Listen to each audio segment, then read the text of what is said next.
mga kamaster, for today's video, prepare natin yung water heater na sira yung switch. So ito, hindi na siya nag-on and off. So may dala tayo ngayon. Ito yung ilalagay natin na working na water heater. So start ko na.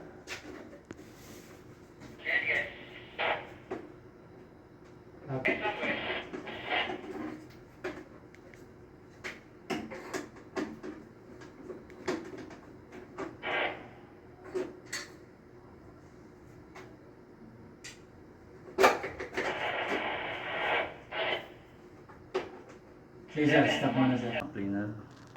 Bali, tatanggalin muna natin yung wire. At make sure na nakapatay dapat yung breaker. So ito, tanggalan natin. Okay, tapos itong mga flexible hose na. Bago tanggalin yung flexible hose, dapat nakasarado na yung bulb.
Nakabitin mo.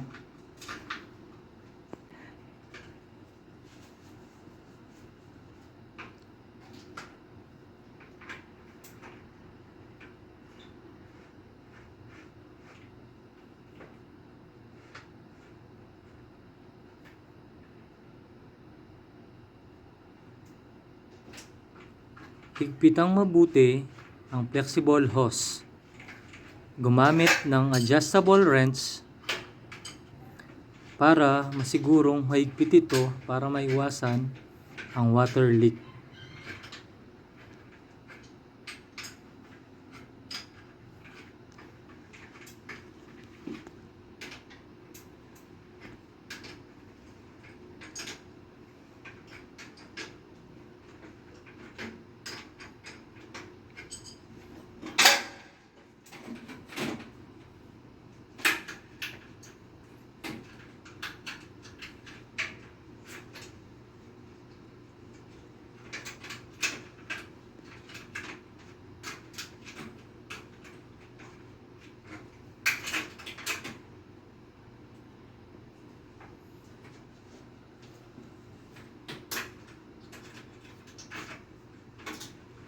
Ilalagay na natin ang power supply ng water heater.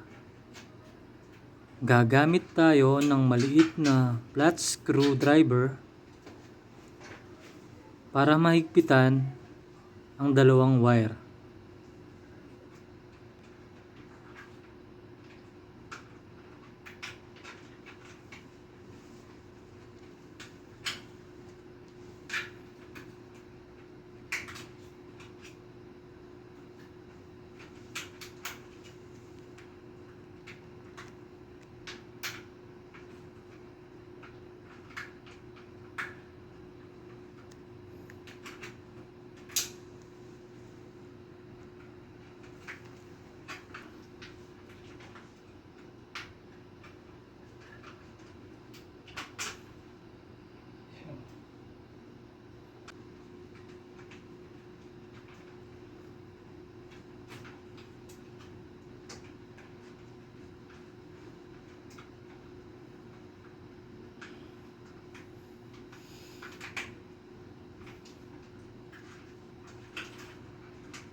So ayan guys, bubuhayin natin yung circuit breaker.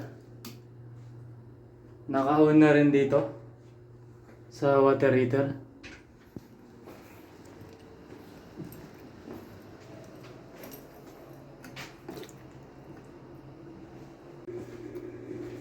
So ayan guys, gumagana na yung water heater natin.